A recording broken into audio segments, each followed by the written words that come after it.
ಒಂದು ತೆಸಲೋನಿಕ 5ನೇ ಅಧ್ಯಾಯ 18ನೆಯ ವಾಕ್ಯ.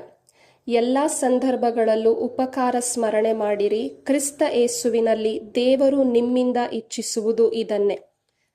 ಕ್ರಿಸ್ತ ಯೇಸುವಿನಲ್ಲಿ ದೇವರು ನಮ್ಮೆಲ್ಲರಿಂದ ಬಯಸುವಂಥದ್ದು ಉಪಕಾರ ಸ್ಮರಣೆ.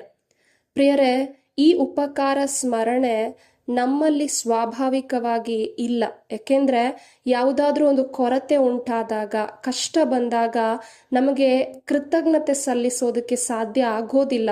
ನಾವು ಸೋತು ಹೋಗ್ತೇವೆ, ಬೇಸರಗೊಂಡು ಗೊಣಗಾಡೋದಕ್ಕೆ ಪ್ರಾರಂಭಿಸ್ತೇವೆ. ಅದೇ ರೀತಿಯಲ್ಲೇ ಇಸ್ರಾಯೇಲ್ ಜನರು ಕೂಡ ಅವರನ್ನು ದೇವರು ಆರಿಸಿ ಕರೆತಂದಾಗ, ಒಂದು ಕೊರತೆ ಉಂಟಾದಾಗ, ಏನೋ ಒಂದು ಕಷ್ಟ ಸಮಸ್ಯೆ ಬಂದಾಗ ದೇವರಿಗೆ ವಿರುದ್ಧವಾಗಿ ಅವರು ಗೊಣಗಾಡಿದ್ರು, ದೇವರನ್ನೇ ಪ್ರಶ್ನಿಸಿದ್ರು.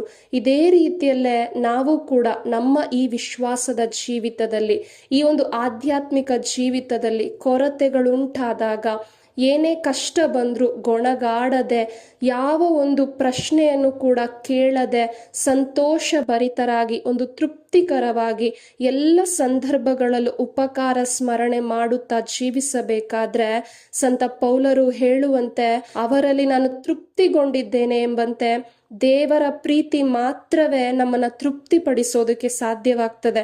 ಇವತ್ತು ನಾವು ಕೂಡ ಪ್ರಾರ್ಥಿಸೋಣ, ಆ ಯೇಸು ಕ್ರಿಸ್ತರ ಪ್ರೀತಿಯಿಂದ ನಾವೆಲ್ಲರೂ ಕೂಡ ತುಂಬಲ್ಪಟ್ಟು ಎಲ್ಲ ಕಷ್ಟ ಸಂಕಟಗಳ ಮಧ್ಯದಲ್ಲೂ ನಾವು ಕೂಡ ತೃಪ್ತಿ ಹೊಂದಿದವರಾಗಿ ಜೀವಿಸುತ್ತಾ, ತಂದೆ ದೇವರಿಗೆ ಯೇಸು ಕ್ರಿಸ್ತರ ಮುಖಾಂತರ ಕೃತಜ್ಞತೆ ಸಲ್ಲಿಸುತ್ತಾ ಬದುಕುವಂತೆ ಬೇಕಾದ ಶಕ್ತಿಗಾಗಿ ಪ್ರಾರ್ಥನೆ ಮಾಡೋಣ. ಅಪ್ಪ, ತಂದೆಯಾದ ದೇವರೇ, ನಮ್ಮ ಮನೋನೇತ್ರಗಳನ್ನು ತೆರೆಯಿರಿ ಅಪ್ಪ.